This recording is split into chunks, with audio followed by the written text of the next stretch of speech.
सारी संगत को जय गुरु जी।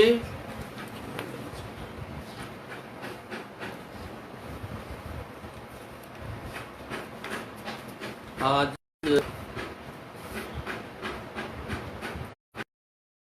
फिर है गुरु जी का गुणगान करना। से सिमरे जिन आप सिमरावे।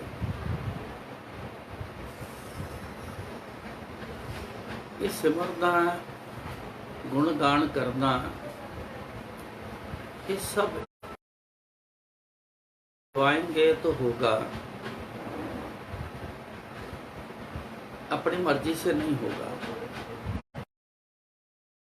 लाख हम कोशिश कर लें गुरु जी का गुणगान करने की, लाख कोई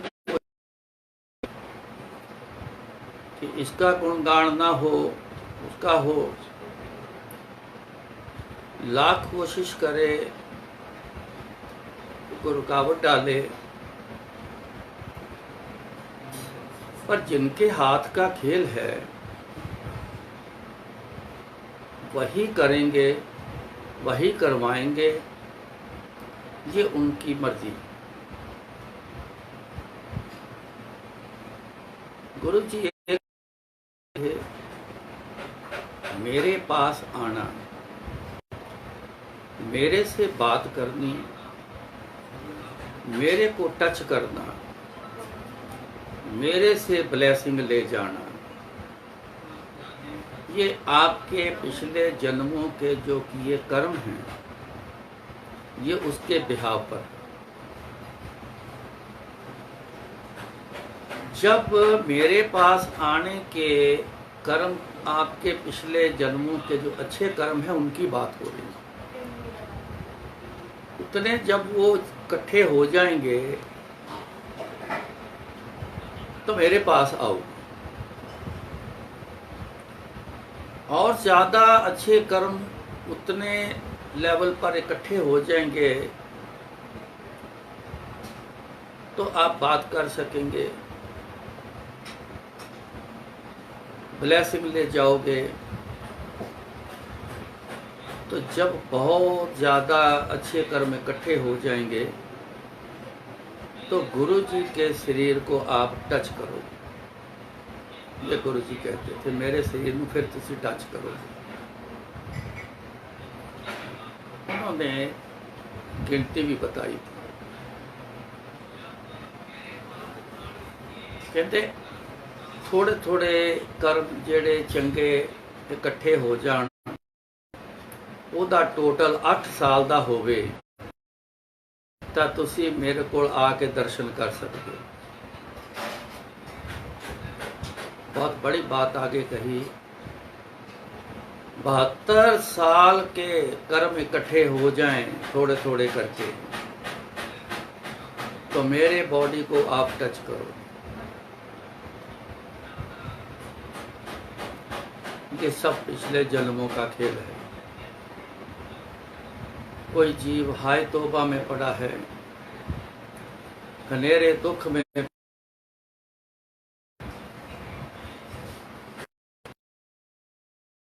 है, कोई अत्यंत सुख में पड़ा है। सब अपने किए पिछले जन्मों के कर्मों के बिहाव पर है। ये बात लेना, ये गुणगान करना, ये गुणगान सबका सुनना, ये इसी में आया कि कुछ हमारे बहुत अच्छे कर्म किए हुए जब वो गिनती पर आए, वो टोटल पर आए, तो ऐसी चीज़ें हमारे बख्शिश में आ गई। कब से मेरे को सेवा में लिया है 85 से,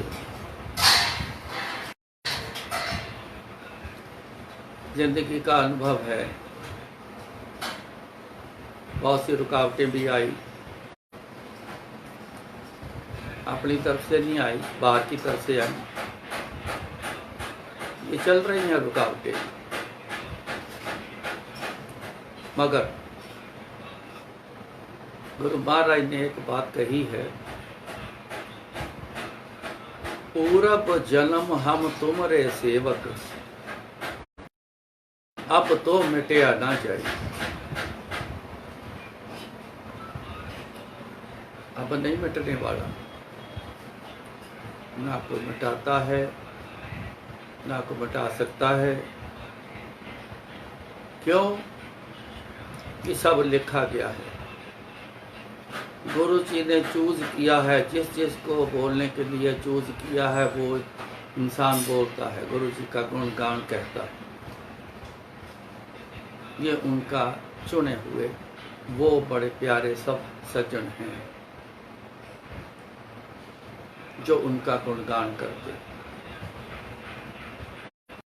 बहुत प्यारे लोग हैं गुरु जी के, बहुत हैं, अनेक हैं, गिनती नहीं है जो सुनते हैं।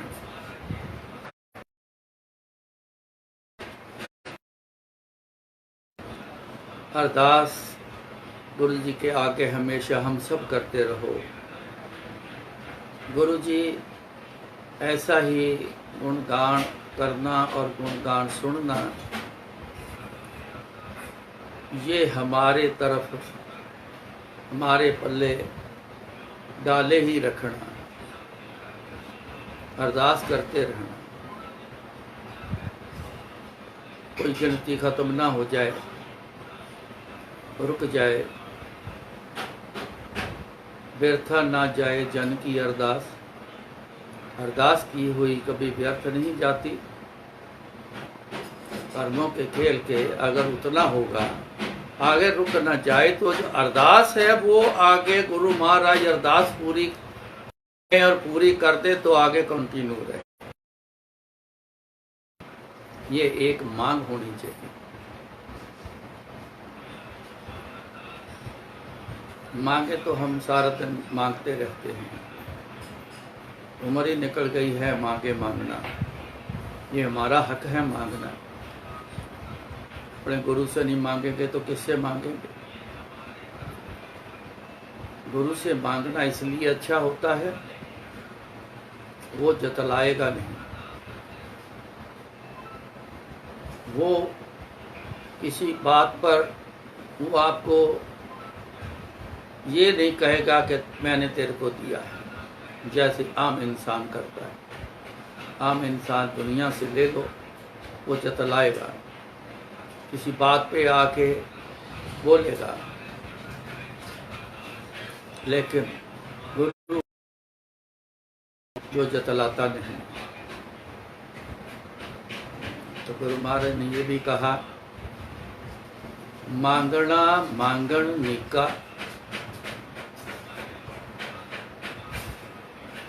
वैसे तो कहते हैं मांगना जो है छोटी बात है, निका छोटा है, छोटी बात, बड़ी बात नहीं है। क्या करें, गृहस्थ जीवन में इंसान है, बहुत सी ज़रूरतें हैं, इन्हीं का दिया हुआ शरीर है जिसमें बहुत से इच्छा के कण बसा रखे हैं।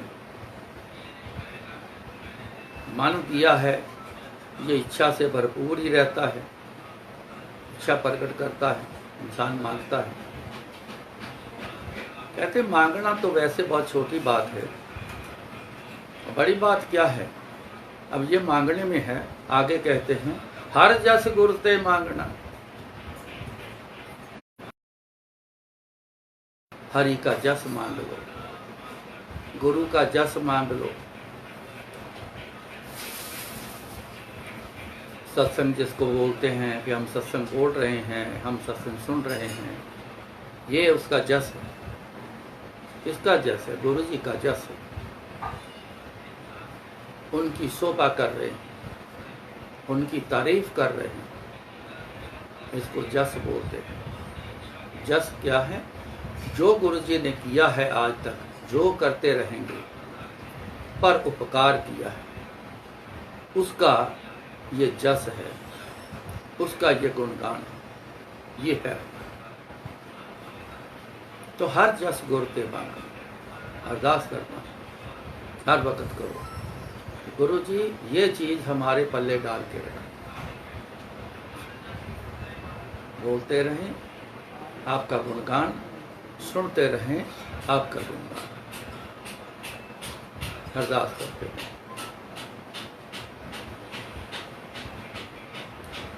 बिन भागा सत्संग न लभै। आप शब्द ये अक्सर सत्संग में लगते हैं, आप सुनते हो। बिन भागा सत्संग न लभै, बिन संगत मैल भरीजे जियो। दो बातें हैं इसमें।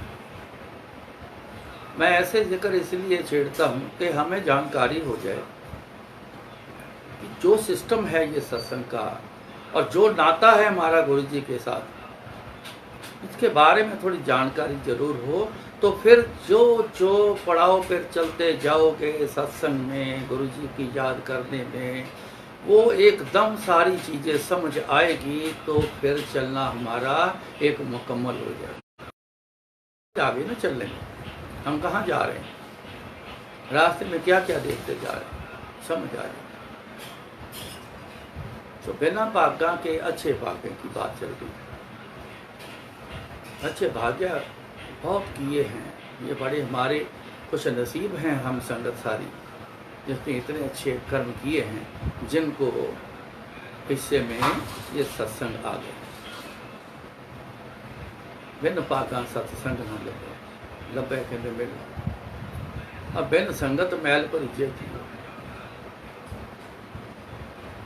जिस घर में संगत ना आती हो, दो चीजें, जिस घर में संगत ना आती हो, वाइब्रेशन की मैल चढ़ जाती। संगत जब आए तो संगत को देख के बुरी वाइब्रेशन उस घर से दौड़ जाती, घर साफ हो जाता। ये शरीर भी घर है, इसके अंदर भी बहुत बुरी चीजें, बहुत से ऐसी वाइब्रेशन, बहुत से बुरे ख्याल हैं भरे पड़े। अब उनको भी निकालना, अंदर साफ करना। तो फिर बिन संगत मैल भरीजे जियो। गुरु की संगत नहीं करी, ये एक गुरु की संगत है। जो अब गुरु जी की संगत करनी है, ये याद करने से उनकी संगत होनी है। उनके कहे के मुताबिक चलोगे तो ये संगत होनी है। उनके कहे मुताबिक चलेंगे, कर्म हमारे बहुत अच्छे होंगे, वो बुरे कर्म नहीं होंगे। उसमें याद करेंगे, अंदर से याद होगे तो गुरु जी का एक संग होगा। गुरु जी अंदर प्रवेश करेंगे, अंदर की सब बुरी चीजें निकल जाएगी।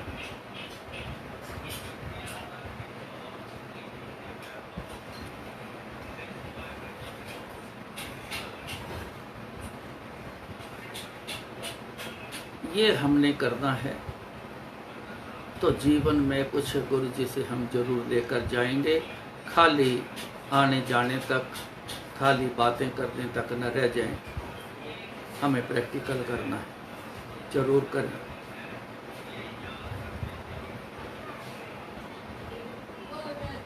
अब हम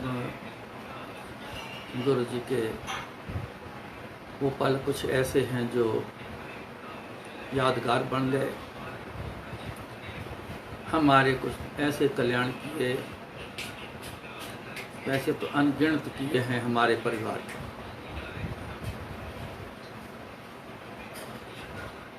जब से गुरु जी के साथ जुड़े, कल्याण ही करते चले आ रहे हैं।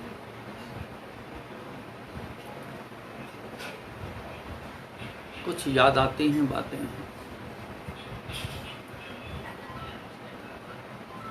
जिसमें से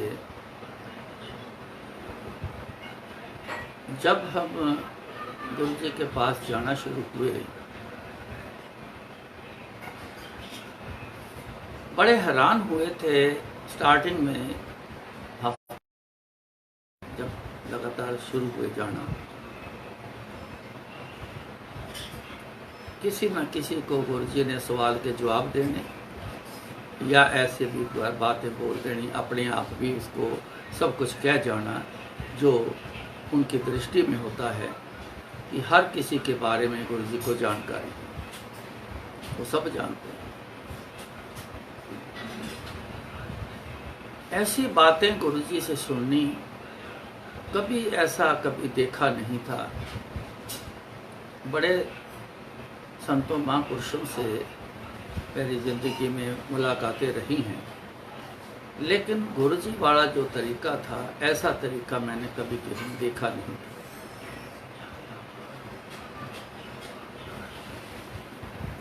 एक आर्मी के फैमिली आई बैठी थी, उन्होंने बात करी, आंटी ने बात करी उनकी, तो गुरुजी कहते मैनू सारा पता है, मैं सब जानता, तू आ गई है ना इत्थे, हुण तैनू कहण की जरूरत नहीं, ये उनकी मौज है। अब उसको बोला है कि हुण तैनू दसन की लोड़ नहीं है, तू आ गई है मेरे को, मैनू सब पता। ये उनकी मौज है। किसको बोल दिया? तो किसको बोलते हैं? ज़्यादातर बोलना आओ किद्दां आए हो, किसी नूं कहना सेवा दसो,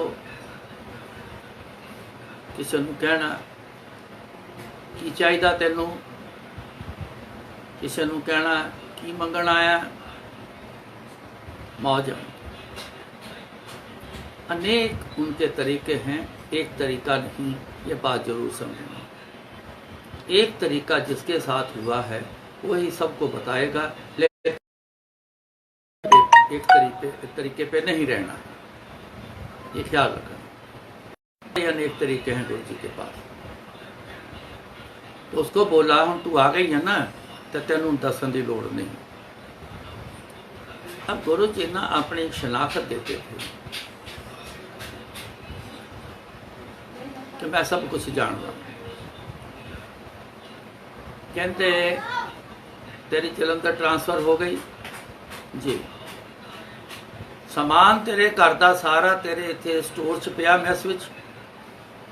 हाँ जी, फलाने नंबर बक्से दे विच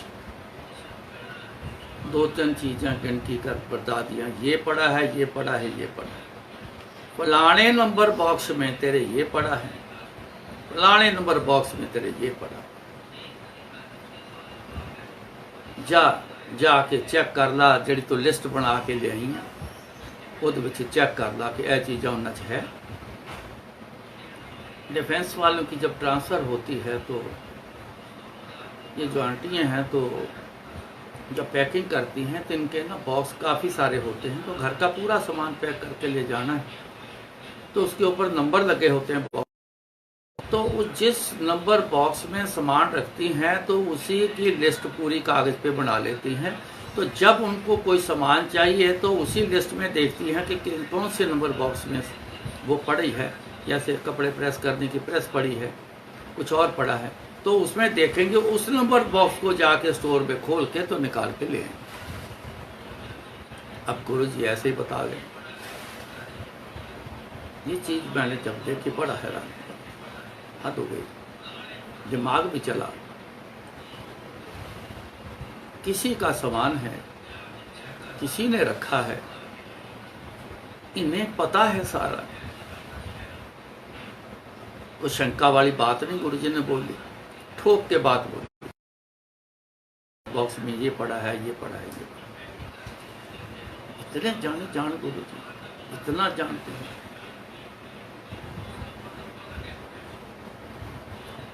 ये शनाख्त इसलिए देते रहे उनको भी समझ आ जाए कि मैं सब जानता हूँ, और हमें बाकी लोगों को जैसे कोई सुनाएगा, जैसे अब सुना रहा हूँ, तो जो सुन रहे हैं उन सबको समझ आ जाए कि गुरु जी कितने जाने। लेकिन हमें फिर एक हमारी आदत हो गई है ज़िंदगी में, जैसे स्टाइल से हर कोई चलता आ रहा है उसमें ज़्यादातर ये स्टाइल हो जाता है कि पता नहीं पता है कि नहीं। तो मैं गुरु जी को शायद बोल ही दूँ, बिन बोलिया सब कुछ जानता, किस आगे कीजिए अरदास। ये भी आप सुनते हो शब्द हर सत्संग में, जो बिना बोले जानता हो अरदास उसके आगे करो, किस आगे कीजिए। सवाल बाद में है, ये काव्य रचना है ना, तो इसलिए सवाल बाद में है कि किस आगे कीजिए अरदास। तो जवाब पहले दिया, बिन बोले सब कुछ जानता।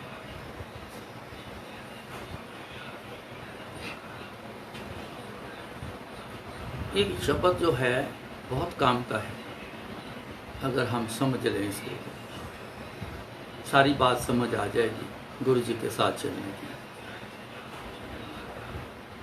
मैं थोड़ा सा शॉर्ट में आपको बता देता हूँ। बिन बोलिया सब कुछ जानता, किस आगे पीछे अरदास। बबीहा सगली धरती जे फिरे, उड़ चढ़े आकाश। सतगुरु मिलिया जल पाइए, चूखे चूके भूख प्यास। बबीहा एक ऐसा पंछी है जो पानी पीता है। परमात्मा ने पता नहीं क्या उसका खेल बना दिया, रच दिया कि उसके यहाँ गले में एक सुराख रखा है। तो जैसे वो पानी पीता है, चोंच से सुराख से पानी बाहर आ जाता है, पेट में नहीं जाता। अब उसको प्यास लगी है, सगली धरती जे फिरे, उड़ चढ़े आकाश। पानी देखने के लिए उड़ारी लगाता है, दूर दूर तक देखता है, पानी नहीं मिलता है। फिर उसको याद आती है कि पानी पीने से तो बाहर निकलता है, अब बरसात देखनी है। वो दूर तक आकाश के जितनी ऊंचाई तक जा सकता है शरीर के वेट के हिसाब से अपने, उतना जाके देखता है दूर तक कि बादल कहीं से आ रहे हैं। अब वो अरदास करता है, अरदास करता है, परमात्मा भेद बादल मेरे। कहते हैं कि 2 बूंद ही उसकी प्यास बुझा देती है। जब अरदास सुनी जाती है तो उस छोटे से पंछी के लिए कई बार उसको बादल भी भेजने पड़ते हैं। इंसान तो कहता है बेवजह बादल आ गया, ये तो तंग करने आ गया है, सामान गीला हो जाएगा, ये हो जाएगा, कहीं जाना था। इंसान को अपनी पड़ी रहती है, लेकिन उसकी रचना की किसी को कोई जानकारी नहीं। ऐसा क्यों हो रहा है, ऐसा क्यों करता है? उसकी अरदास, बादल आ गए। इसका मतलब बादल आ गए, जो बरसात तो आनी है। इसका मतलब सतगुरु मिलिया जल पाइए, चूके भूख प्यास। अब सतगुरु मिल गया ना, मिलाप हो गया, अरदास हो गई, मिलाप हो गया, बादल आ गए, अब बरसा। तो वो उल्टा लेट जाता है जमीन, पैर आकाश की तरफ कर लेता है, उल्टा लेट जाता है। उसका सुराख फिर ऊपर की तरफ हो जाता है। तो जो बूंदें आती हैं उस गले के सुराख में, उसके जब बूंदें कुछ डलती हैं वही पेट में जाती हैं, उसकी प्यास बुझ जाती है। सतगुरु मिलिया जल पाइए, चूके भूख प्यास। चूके चुकी गई, प्यास उठ गई, मिट गई।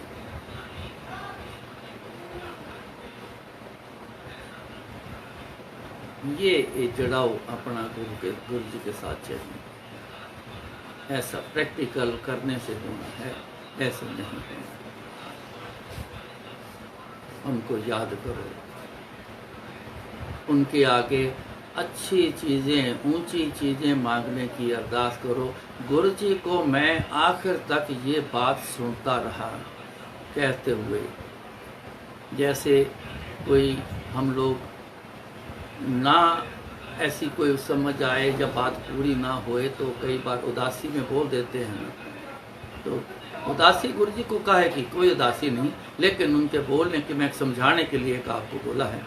सो तो गुरु जी को आखिर तक मैं ये बात सुनता रहा, कोई मेरे को चंगी चीज़ लैण वास्ते नहीं आया। चंगी चीज़ केड़ी? भगती, याद करना, अपने अपने धर्म के पूजा पाठ करने।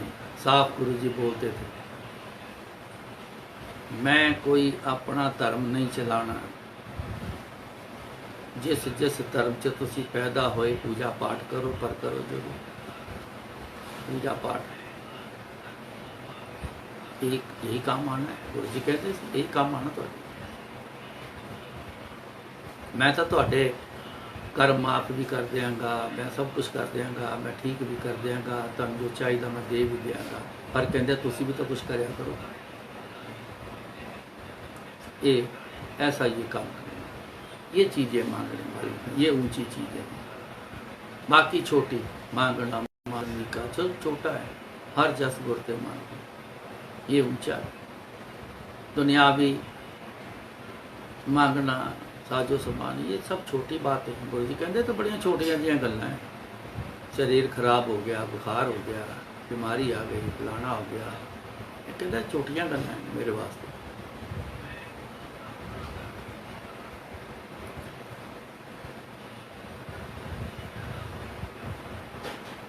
जब मेरे बड़े लड़के की शादी हो गई,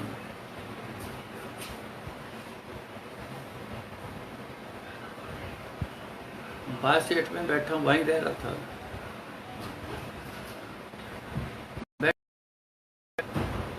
गुरु जी के पास बैठे हैं, ऐसे बैठे रहते थे। तो गुरु जी को सब पता है। तो प्रेगनेंसी हो गई, अब गुरु जी सब जानते। बैठे बैठे मैंने कहते तेरे घर लड़की नहीं है ना? मैं क्या हाँ जी गुरु जी। कहते लड़की का घर विच होना बहुत जरूरी जी गुरु जी। फिर कहते जेड़े लड़की वाले हुंदे ना वो दाते हुंदे, ते जेड़े कहते लड़के वाले हुंदे मंगते हुंदे। लड़का जाएगा, लड़की वाले कुछ ना कुछ उसको देंगे, लड़के के पास लड़की वाले आएंगे तो देंगे, उसके माँ बाप को भी देंगे, औरों को भी देंगे। तो दिन विहार आ गया, लड़की का मामला है जी, ये विहार लेके जाना है, दो जाके उनको। देने वाला दाता है, लेने वाला मंगता है। तेरे घर ना पहला लड़की आई।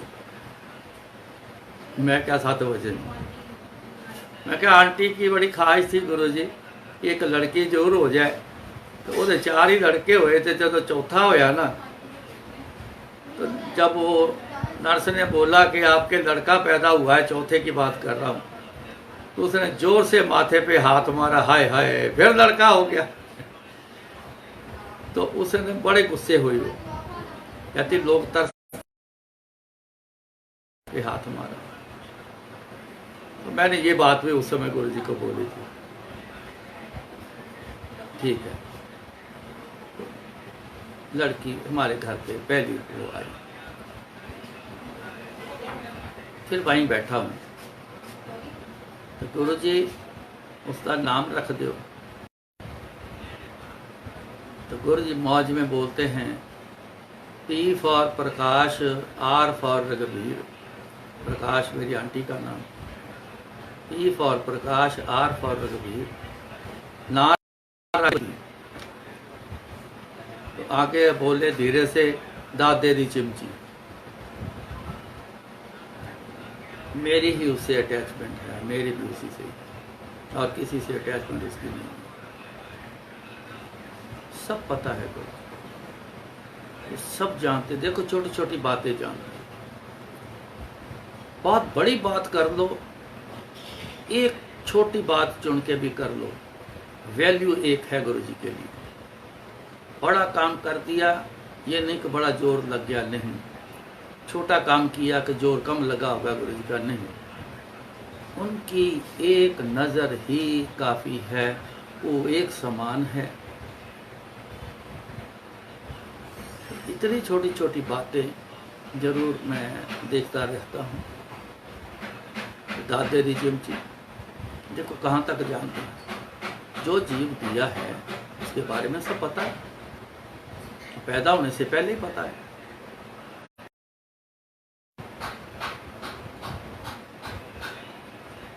जब उसी बड़े लड़के के दूसरी बार प्रेगनेंसी हुई, मैं वहाँ बैठा था गुरु जी के पास, तो वो आया लड़का, मेरा लड़का बाबा जिसको नाम है, आया लाइन में लगा हुआ। तो जैसे थोड़ा सा आगे आया तो गुरु जी उसको देख रहे थे, तो आंख से आंख इनकी मिली ना, ऐसे मुंह उसको पटा देने लगे। तो स्माइल दे रहे हैं, उसको देख के मुंह को पटा दे रहे हैं। मैं थोड़ा समझ गया, मैं क्या मामला लड़की और लड़के का है। शायद गुरु जी की कृपा दूसरी हो गई होगी, ऐसा किया है गुरु जी, या होने वाली होगी। जब वो माथा टेकने आगे आया तो गुरु जी कहते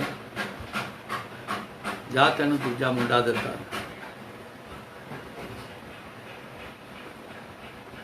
तो वो बताने ही आया था, अब पता है किस बात का नहीं पता, सब जानता है। अब उस पर मैं एक सर सुनाता हूँ। जब डिलीवरी का टाइम था तो मैं जलंधर आया था। समय पर उसको हॉस्पिटल जब लेके गए, हर इंसान कहता है डॉक्टर को, जी डॉक्टर साहब नॉर्मल डिलीवरी कराना है। उनको भी कहा, उन्होंने बोला जी हाँ ऐसा ही होगा, लेकिन पता नहीं क्या कोई कारण ऐसा बना कि नॉर्मल डिलीवरी ना हो सके। उसने बोला कि अब समय हमारे पास नहीं है, समय बहुत निकल गया है, सजेरियन करना पड़ेगा। हमने बोला जी आपको तो बात बोली थी, हमने बोला कि हाँ होगा नॉर्मल, तो अब क्या हो गया? कहते नहीं कुछ कारण बना है तो हम वो करने जा रहे हैं। जिनका हॉस्पिटल था मैं दौड़ा उनके पास, मैं डॉक्टर साहब वो नॉर्मल की बात करी थी, अब वो सजेरियन के लिए कह रहे हैं। डॉक्टर साहब एक मिनट बात तो करो उनसे, गायनी वाले डॉक्टर से बात करो। उन्होंने मोबाइल उठाया, उससे बात करी, उससे कुछ पूछा, उसने कुछ बताया, तो मेरे को इतना ही बोला आप टेंशन ना लो। मैं ऊपर गया तो बहू को रिकवरी रूम में ऐसे ही वापस फिर बाहर ले आए,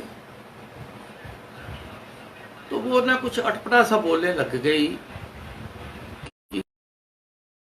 मैं जा रही हैं, एक आया है, अब 2 आ गए हैं, अब 3 आ गए हैं, मेरे को लेने आ गए हैं, ऐसा कुछ बोलने लगा। उसको काफ़ी मुंह पे थपेड़े थपूड़े मारे के होश में आ, क्या बोल रही है तू, क्या कह रही है, उसे कुछ समझ ना आई। मैं नीचे आया, फर्स्ट फ्लोर पर था ओटी, मैं नीचे दौड़ के आया, आके मैं गुरुजी को सीधा फ़ोन किया।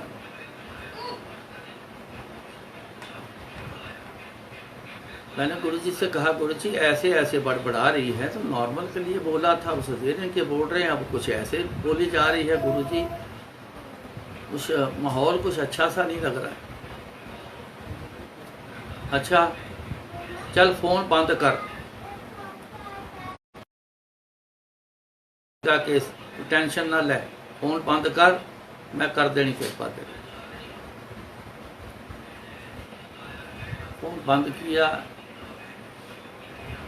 तो मैंने डॉक्टर से फिर कहा जिनका हॉस्पिटल था, तो उनको बोला कि थोड़ा मामला ठीक नहीं है, ज़रा आके देखो। कहते मैं आता हूँ। थोड़ी देर में वही डॉक्टर दौड़ता हुआ रैंप से चढ़ के ऊपर फर्स्ट फ्लोर पे आया तो हम थोड़ा सा डर भी गए कि ये क्यों दौड़ने वाला, बहुत आराम से चलने वाले डॉक्टर, बहुत सियाने डॉक्टर, बहुत बड़े सर्जन हैं, तो एकदम से हुआ तो आते ही उसने जोर से ऐसे हाथ मारा कि पेशेंट को लाओ अंदर। पंजाबी च बोले लियाओ पेशेंट अंदर। उनको फटाफट स्ट्रेचर पे डाला, उसको ले गए अंदर। ले गए तो थोड़ी देर में मेरा एक रिश्तेदार आया हुआ था, वहाँ खड़ा था, तो उसने बोला कि मेरे को लगा है जैसे बच्चे के रोने की आवाज़ आई है। और मैंने नहीं सुना है, अगर आई है चलो अच्छा है। एक नर्स दौड़ के बाहर को आई, नीचे दौड़ के गई, डर गए क्या हो गया, ये दौड़ के क्यों गई। सिलेंडर ऑक्सीजन का लेके दौड़ के ऊपर आई, तो फिर और डर गए कि क्या हो गया ये। एक और नर्स दूसरी बाहर को आई, तो मैंने उसको हाथ ही पकड़ लिया। मैं पहले ये बता के अंदर सब ठीक है।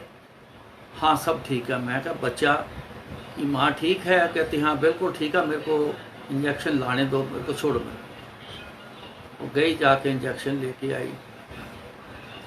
थोड़ी देर में वो डॉक्टर साहब बच्चे को लेके बाहर आए, कहते बधाइयाँ ताड़े लड़का पैदा। मैं डॉक्टर साहब पहले ये बताओ कि लड़के की माँ ठीक है? कहते हाँ ठीक है। मैं फिर गया नीचे, जाके फ़ोन किया। तो डीजे अंकल उस समय कैसेट सीडी लगाना ये भी मेरी सेवा होती थी। करीबन काफ़ी सेवा पे मैं शुरू से ही रहता था, तकरीबन टोटल। तो जब ही जाना तो डीजे अंकल को कहना आप देख लेना थोड़ा। मैंने उनको फ़ोन किया। पहला फ़ोन मैंने वीपी को किया था, और दूसरी बार फ़ोन जो किया तो उनको किया। तो उन्होंने मेरा फ़ोन उठाया तो बोले, कहते लड़का पैदा हुआ है? मैं क्या हाँ जी। कहते जी 7:10 पे हुआ है? मैं क्या हाँ जी। तो मैंने कहा अरे तू बाबा का बन गया, तेरे को कैसे पता?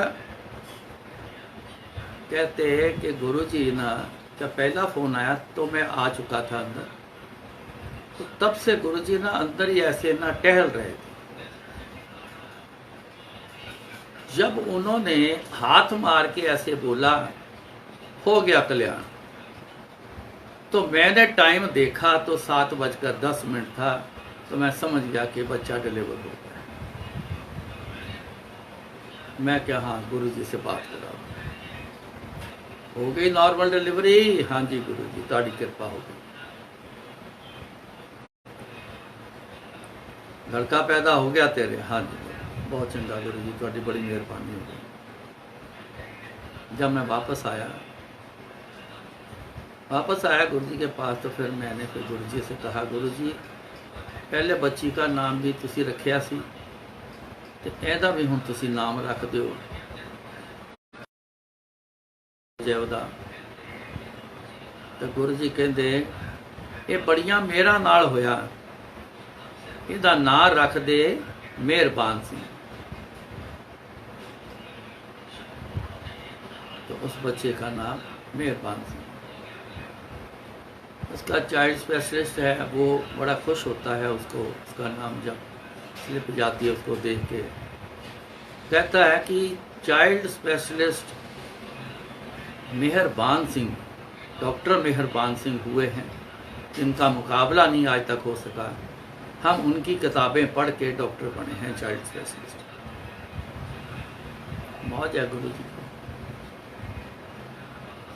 क्या किसी को बना दें, क्या किस पे कृपा कर दें। हमारे से छुपी होती हैं बातें, लेकिन वो कब किसके लिए वो क्या कर गए ये गुरुजी जानते हैं।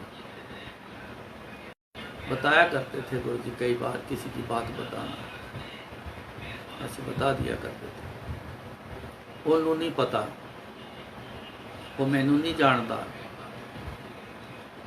मेरी नज़र च आया सी, मैं उसका फलाना काम कर दिता। इस तरह सो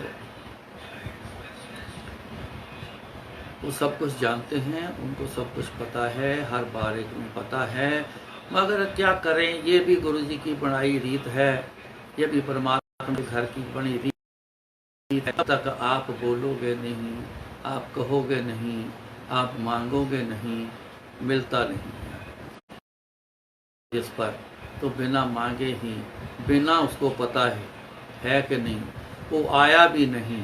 ये गुरु जी की मौज है। फिर तो बहुत बार हमने ऐसे देखा है कि गुरु जी किस पे कृपा कर देते, ये उनकी मौज है। मगर सब पर ऐसा नहीं है, सबके लिए यही है, जो चाहिए वो मांगो, जो चाहिए अरदास करो। ये हमारा काम है, पूरी करना गुरु जी का काम है। मैं हर सत्संग में ये बात जरूर कहता हूँ, कुछ भी मांगो, लेकिन उसके साथ में एक लफ्ज़ ये जरूर बोल दिया करो कि गुरु जी सुखदाई चाहिए, ये जरूर बोल दिया।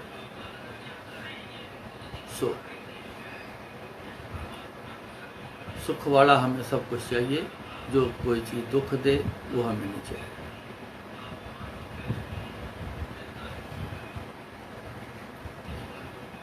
हमारे परिवार में गुरु जी की कृपा से 7 पोते पोतियाँ पैदा हुए हैं, जिनमें एक और सत्संग है बच्चे का। मेरा 3रे नंबर का जो लड़का है, शादी थोड़ी लेट हुई। किसी ज्योतिषी ने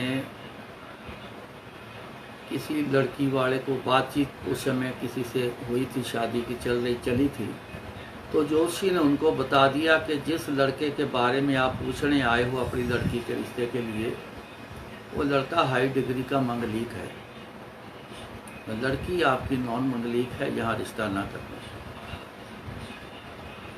मगर गुरुजी के सिस्टम में ऐसे वहम भरम ये नहीं चलते, नोट कर लेना।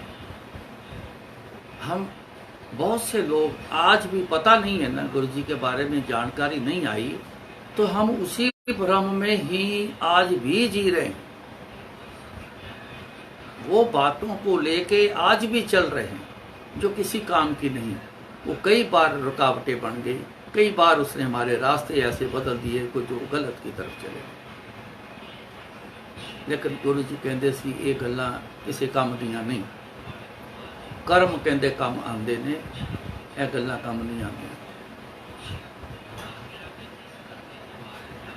तो उसने ये बात बोल दी कि हम यहाँ रिश्ता नहीं करेंगे आपके लड़के के साथ, मगर एज ए ब्रदरली आपको बता दें कि 29 साल की उम्र से पहले लड़के की शादी कर देना, नहीं तो 49 ईयर के बाद जाके लगन मिलना है इसकी शादी में। समय निकलता गया, हम ज़्यादा तवज्जो नहीं देते। गुरुजी ने जो बोला है, नहीं पहना वह मच नहीं पहना। समय निकल गया, 29 साल आ गया, जाने को आ गया। आंटी को याद आना, कहना कहीं ऐसा ही ना हो जाए, कहीं ऐसा ही ना हो जाए, कुछ करो देखो। मैं कहा करना गुरुजी ने, पहले भी सब कुछ गुरुजी ने किया है, हम तो नहीं कुछ कर सके थे। 2 शादियाँ की हैं, वो भी गुरुजी ने पहले की हैं, ये तीसरी है, ये भी गुरुजी करेंगे, उनको सब पता है। गुरुजी की तरफ ध्यान रखो। तो गुरुजी ने 31वें साल में जाके उसकी शादी कराई और ये बताया कि तू कहता सी 29वें साल दे तो बाद शादी नहीं होनी, कि लै हुण 31वें साल च तेरे मुंडे की शादी करा देती। जेड़ा काम ज्योतिषी कहता नहीं हो सकता, अलै हो गया, कर देता। अब यहाँ से क्या सीख मिली? गुरु करे सो होए, गुरु करे जो करेगा वो होएगा, कमांड उनके हाथ। तो बच्चे की समस्या आ गई। डॉक्टरों के चेकअप हुए, कोई कहे जी ठीक है वेट करो, कोई कहे जी कुछ कहे सब अच्छा है टेंशन ना करो, ये है वो है, चलता रहा। एक डॉक्टर यहाँ जलंधर में बड़ी गायनी, घर के कलेश ने उसको संत बना के रख दिया। संत 2 वजह से बनता है, या घर के कलेश से, या उनकी नज़र आ जाए, उस मालिक की नज़र आ जाए। उसके बारे में किसी ने बताया, वो एक छोटा सा एक मंदिर बनाया है जलंधर के बिल्कुल बाहर की साइड, आउटसाइड में। तो वहाँ बैठी आराधना करती रहती हैं, मंदिर की सेवा करती। हम चले गए उनके पास, उसने हमें अटेंड कर लिया, करना छोड़ दिया था, लेकिन गुरु कृपा है वो उसने अटेंड किया। गुरु शरीर छोड़ चुके जी तब की बातें, लेकिन शरीर ही छोड़ा है, हमें सबको नहीं छोड़ा। ऐसे ही गुरु जी जैसे पहले थे वैसे ही मेरे को आज भी अनुभव ऐसा होता है कि वैसे ही हैं गुरु जी का तरीका, वैसे गुरु जी हैं। उसने टेस्ट लिख दिया जिसमें थायराइड का टेस्ट लिख दिया। जब टेस्ट रिपोर्ट आई तो थायराइड T3 बढ़ा हुआ। जब रिपोर्ट दिखाने गए तो उसने बोला इसकी वजह से ये कंसीव नहीं कर रही, T3 बढ़ गया है थायराइड। पहले आप बच्चा पैदा होने की बात करते थे, अब एडवाइस करेंगे बच्चा पैदा नहीं करोगे। अगर बच्चे कंसीव कोई कर जाए, बच्चा पैदा हो जाए, तो इस T3 में अब नॉर्मल बच्चे पैदा होते हैं, अब नहीं करना। अब और चिंता जो है दूसरी तरफ बढ़ गई। दिल्ली आए, मैं ज़्यादा दिल्ली रहता हूँ, तो दिल्ली आए, बड़े मंदिर आए माथा टेकने के लिए। तो सिलेक्ट सिटी वॉक आंटी जो है, जिनका सिलेक्ट सिटी वॉक मॉल है, वो आंटी हैं, वो पेशे से डॉक्टर हैं। मैंने उनसे बात करी, उन्होंने बहुत अच्छे थायराइड के बड़े डॉक्टर साउथ एक्स में बैठते हैं, मेदांता के डॉक्टर, तो उनसे बात करी, उन्होंने अपॉइंटमेंट ली और मेरे साथ हो गए। वहाँ हम गए, उनको दोनों को लेके गए, लड़के और बहू को। सारा उसने देखा, चेक किया, तो उसने बोला कि अभी बच्चा पैदा नहीं करोगे, मेडिसिन खाओ। तो बच्चा कब पैदा होना है कि जब थायराइड नॉर्मल होगा तो 1.5 साल हम बिना दवाई के वेट करेंगे, तब आपको बताएंगे। और ज़्यादातर थायराइड जो है वो काबू में आता नहीं है, दवाइयाँ खाए जाओ।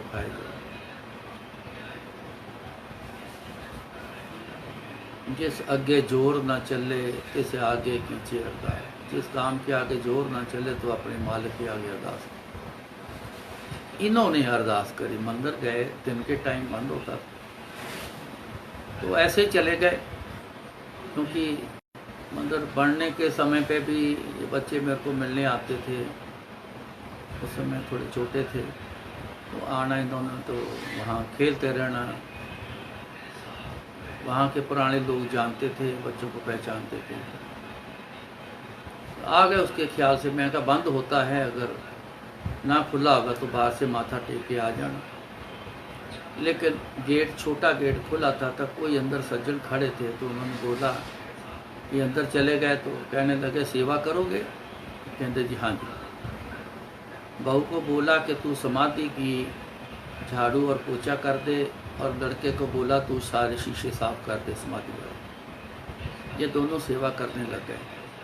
शीशे साफ करते करते उसने अपनी वाइफ को देखा, उसको ऐसा, वो बैठी थी, तो उसको ऐसा लगा जैसे मैं गोद में ना कोई बच्चा लेके बैठी हूँ। ये दौड़ के आया कि किसका बच्चा उठा के गोदी में डाला। उसमें अंदर कोई आ ही नहीं रहा था, तो उसने देखा तो उसके पास कोई बच्चा ही नहीं है। अरदास करके वहाँ से आ गए गुरु जी दर्शनों के लिए। जब मर्जी हमें यहाँ बुलाना मंदिर में, और लेकिन ऐसे कामों के लिए हमें मत बुलाना कि आके मांगते रहे। इन्होंने बोला जी हम वापस जा रहे हैं कल सुबह। मैंने बोला कि उसने बुलाया है आपको, एक टेस्ट जो दिया है उसकी रिपोर्ट दिखानी है, तो वो करके चले जाना। कहते हमें कोई टेस्ट वेस्ट नहीं चाहिए। दोनों कहने लगे कि हमने गुरुजी के आगे जो बात करनी थी कर ली है, अब हम जलंधर घर वापस जा रहे हैं। हम सुबह की ट्रेन नहीं भी बुकिंग हुई तो मैं से चले गए। ये अगले दिन चले गए। मैं जब आप चक्कर लगाने जलंधर आया तो आपस में वो में चल रही है थोड़ी खुसर खुसर। उन्होंने स्टिक लेके आए, प्रेगनेंसी टेस्ट किया तो पॉजिटिव हो गया। मेरे तक जब बात पहुंची तो मैं भी एकदम चिंतित हो गया कि जो काम नहीं चाहिए था वो हो गया, अब क्या करें। ये किसी के बस की बातें नहीं हैं।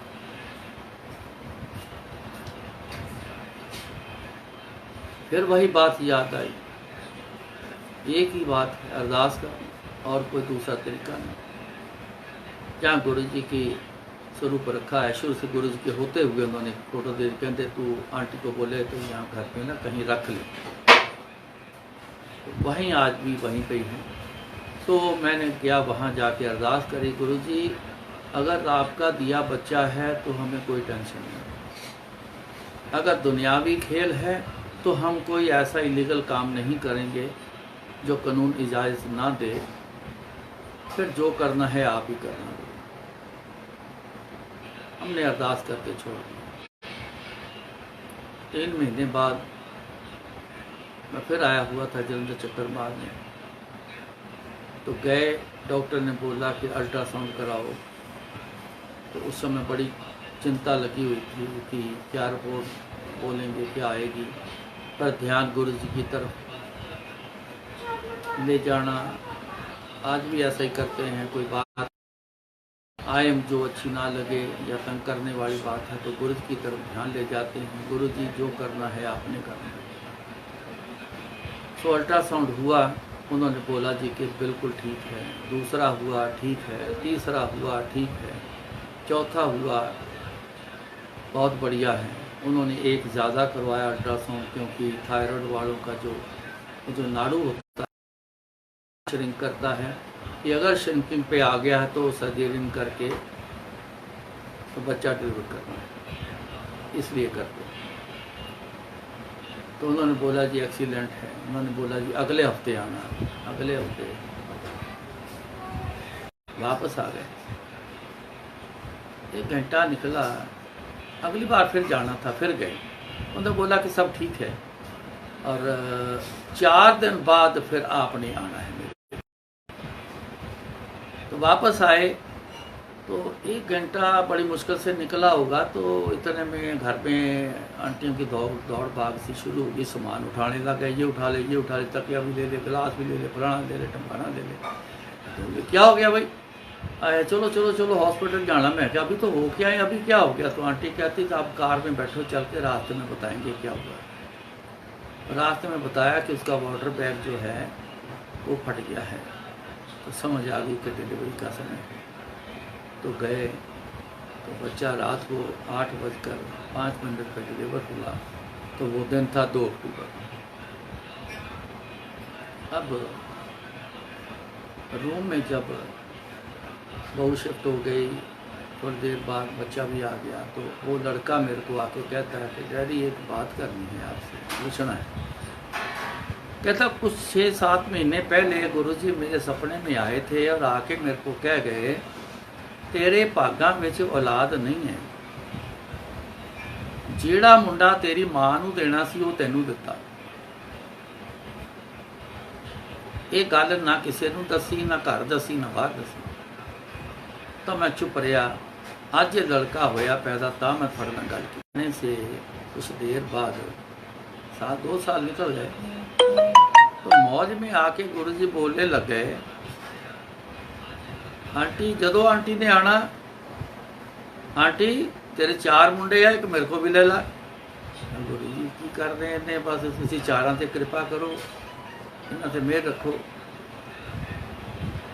आना पहली बात माथा भी ना टेकने देना, पहले आते ये बोला आंटी वेख ला एक मुंडा ले ला साढ़े को। इतनी बार बोला, 3 बार बोला तो इतने हाथ जोड़ दिए। मैंने कहा हो सकता है हमारी काया पलट उस बच्चे से हो, मेरे हिसाब से तेरे को मना नहीं करना चाहिए। कहती आपको तो पता है वो मेरे ऑपरेशन हुआ है, फैमिली प्लानिंग वाले जो होते थे ना उस समय, वो हुआ है तो मैं तो बच्चा ही नहीं पैदा कर सकती। ठीक है, अगर कल गुरुजी बोलेंगे तो फिर ये बात बोल देना, ये अगर दिमाग में आए तो। अगले दिन आए तो फिर गुरुजी बोले तो फिर कहते गुरुजी तुम तो जाने मैं तो बच्चा नहीं पैदा कर सकती। तो गुरुजी बोले बड़ा सीरियसली बोले, कहते आंटी तू एक बार हाँ कर, इसे पोजीशन में तेरे लड़का ना होया तो जो मर्जी कह। इसने फिर हाथ जोड़ दिए, नहीं गुरु जी चारों तक पर को। फिर गुरु ने कहना बंद कर दिया। वो लड़का जो हमें देना था तो वो 24 साल बाद तो वो लड़का मेरे लड़के को बोल के दिया कि जेड़ा लड़का तेरी मां को देना सी वो तेन मिलता, लिख दिता, वो लिख दिता, जा तेरे तेन औलाद बोल दिता। तो बोल के क्या ना, जेड़ा मुंडा तेरी मां को देना सी तेन दिता, तेरे तेरे भागां विच औलाद नहीं सी, लिख दिता, दे दिता। तो गुरु जी ने कृपा ये कर दी कि एक होर दे दिता। उदों 2 ही लिख दिते, सानू समझ नहीं आए, ना सानू दिखाया ना सानू दसिया, तो 2 लिख दिते। ये मौज है गुरु जी, ताई तो असी सारी उम्र गुरु जी देख के हमेशा कहने गुरु जी मौज वाले, ये मौज वाले। मौज आ जाए नरक की जगह स्वर्ग दे देंगे, मौज आ जाए जिहड़ी चीज़ भागां च नहीं है वो तुहानू दे देंगे। मौज आ जाए आपको बोलने की ज़रूरत नहीं है, वो अपने आप ही बोल के दे। मौज आ जाए तो सब कुछ कर। मौज में लाना पड़ता है संगत जी, इस बात का खास ख्याल रखें। गुरुओं को मौज में लाना पड़ता है, नहीं तो पता कोई नहीं कब मौज में आएंगे। जितने भगत हुए हैं, जिन्होंने सब कुछ प्राप्त किया है, उन्होंने अपने परमात्मा को, अपने गुरु को तो मौज में ही लाने की कोशिश में रहे। किसी ने नाच कर मौज में लाए, कोई भक्ति करके मौज में लाया, तो किस तरीके से मौज में लाया। मौज में अपने गुरु को जब लेके आए तो गुरु तब बोलता है वो की चाहिए। बच्चे छोटे छोटे इनके अभी भी जिनके हैं वो भी देखो ध्यान से, वो बच्चे जो है ना गोदी में लेटे लेटे वो माँ को छेड़छाड़ करेंगे, कभी मुँह पे हाथ लगाएगा, कभी कुछ करेगा, कभी कैसी स्माइल देगा, कभी कैसी आवाज़ें निकालेगा। वो ऐसा खेल खेलते हैं बच्चे कि माँ देख के खुश हो जाती है, उसको गले से लगा ले। बोला तो कुछ नहीं, ये तो कुछ नहीं, बस माँ को मौज में बच्चे भी लाते। तो कई बार जब बड़े हो जाते बच्चे तो बच्चे ऐसे खेल करते हैं जब माँ से तो करते हैं, तो फिर माँ बोलती बोल की चाहिए बातें, मैं तेने बना के दिया, मैं तेने करके दिया, आ तेन मैं टॉय लेके दिया, मौज चाह सब कुछ कर मौज में लाना पड़ता है। सो गुरु जी को मौज में लाओ, ये आपका काम है। गुरु जी मौज में आके एक मांगा है, पता नहीं कितने दे देंगे, कितना दे देंगे, ये उनका काम है। आज इतना कल बजे फिर आपसे कल गुरु जी